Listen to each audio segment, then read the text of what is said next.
You just got Jeff Bezos's entire net worth. Not a million, not a billion, not even 100 billion, but all 241 billion of it. But here's the deal. You have 24 hours to burn through all of it, every last dollar. If you don't, the money evaporates faster than Bezos's hairline. This should be fun. First, you need to evade the US government, because there's one thing they hate more than taxes, and that's a brand new billionaire who appeared out of thin air. Overnight, you somehow jumped from who to rich enough to destabilize a small nation. That's suspicious. So before you buy anything, you need protection. Start by hiring a security team. Not bodyguards, those are for regular billionaires. You need a private army. Let's call up the same contractors Jeff uses and buy out their entire top division. $30 million gone. Nice. But here's the problem. To the US government, $30 million is basically a parking ticket. You're going to need something stronger. So let's kick it up. Buy a Gulfstream G700 for a quick exit, $75 million. And then buy two more because the government definitely won't expect the billionaire to escape in a decoy jet shaped like a decoy jet.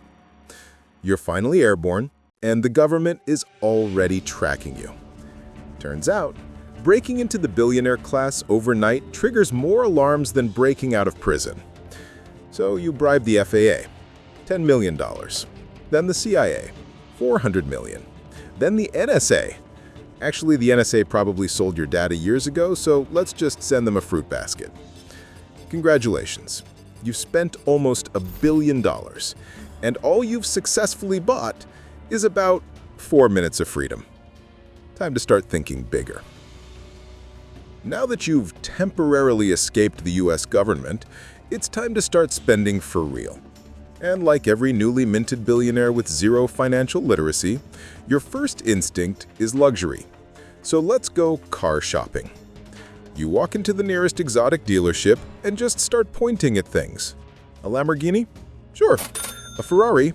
Why not? A Bugatti? Throw it in. Actually, you know what? Buy the entire inventory. All of it. Every car, every key, even the vending machine in the waiting room. Congratulations, you just spent $60 million, which sounds impressive until you realize that with $241 billion, spending $60 million is like an average person leaving a 17-cent tip. So cars aren't enough. You need to think bigger. Let's do yachts. Not one yacht, a fleet. Buy the top 20 most expensive yachts on Earth. That'll run you around $15 billion, which is adorable because Jeff Bezos spent more than that just trying to look cool on a paddleboard. Still, $15 billion down, $226 billion to go. At this rate, you'll finish spending your fortune sometime around never. Okay, what's next? Real estate. Big real estate. Buy the most expensive mansion in LA. Then the second most expensive, then the neighbor's house just because it blocks the sunset. Another $1 to $2 billion gone. Barely a scratch. Fine. Time to escalate. You decide to buy an entire skyscraper. Actually, buy 3. Name one after yourself, name one after your dog, and name the third Jeff Who. That's another $10 billion. Still basically nothing. At this point, you've bought every luxury item known to mankind, and your bank account still looks like it's never heard the word attempt. So your cars aren't enough. You need to think bigger. It's becoming very clear.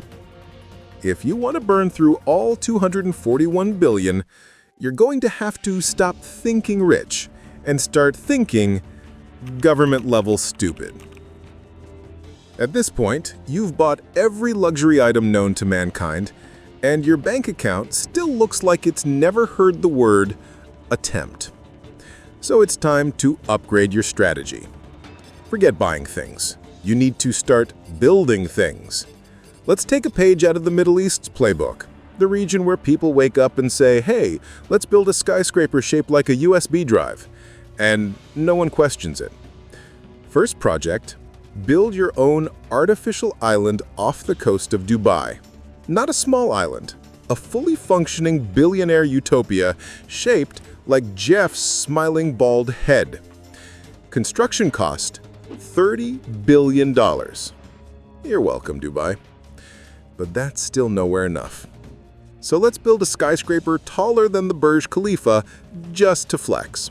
Not because you need the height, just because it would annoy literally every oil family within a 500-mile radius. You want it to touch the stratosphere? Done. You want it to have a rooftop pool where the water freezes because it's literally too close to space? Sure. Add another $12 billion to the tab. You are now down a respectable $42 billion. Translation, you've barely spent the interest on Jeff's checking account. Fine. Time to go big. Let's build a mega city. Your own version of the line, except instead of a 100-mile city in the desert, yours is a 200-mile circle that's just one giant Amazon return center. You know, in honor of Jeff. Construction cost? Easily $70 billion. Probably more, but who cares? You're not paying taxes anyway. Okay, we've spent around $110 billion now. You are officially halfway through the fortune. But something feels off. All these buildings, islands, skyscrapers, whole cities, and you're still richer than 99.9999% of living organisms. If you really want to destroy Jeff's net worth, you need to stop pretending to be a billionaire and start acting like a nation-state with a superiority complex. You've built mega projects. You've created your own artificial island. You basically invented Dubai 2.0. And Jeff's net worth still looks untouched, like you've been paying for everything with expired coupons. So now, you're thinking bigger, like country-level bigger.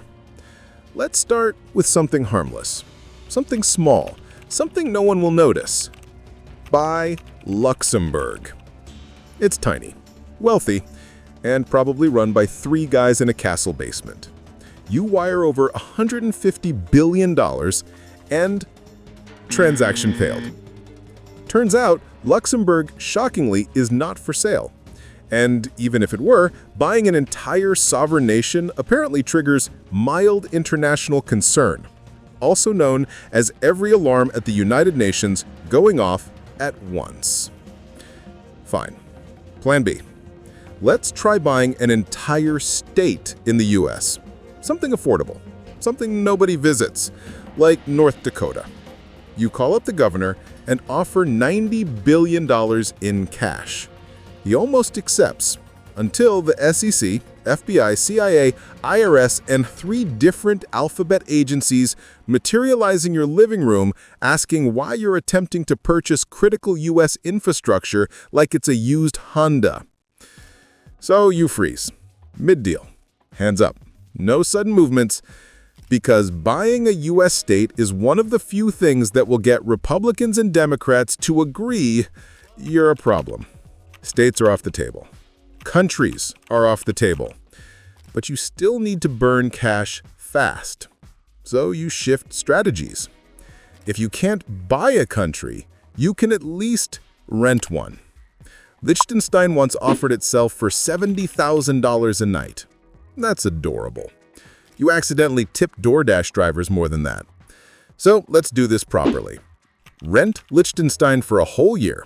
Throw in a $5 billion don't ask questions bonus, and rename it Bezosstein for the duration of your stay. Finally, a win. But here's the problem. Even after all this geopolitical chaos, failed nation purchases, military shopping sprees, and the worst philanthropy attempt in human history, you still have over $130 billion left. Which means it's time to stop thinking like a tourist and start thinking like a corrupt superpower with the spending addiction.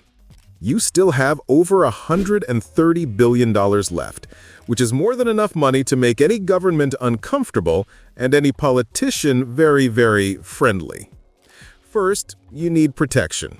Real protection, not your decoy jets or your private army of ex-mall cops. We're talking military hardware. So you buy an F-35 fighter jet for $80 million.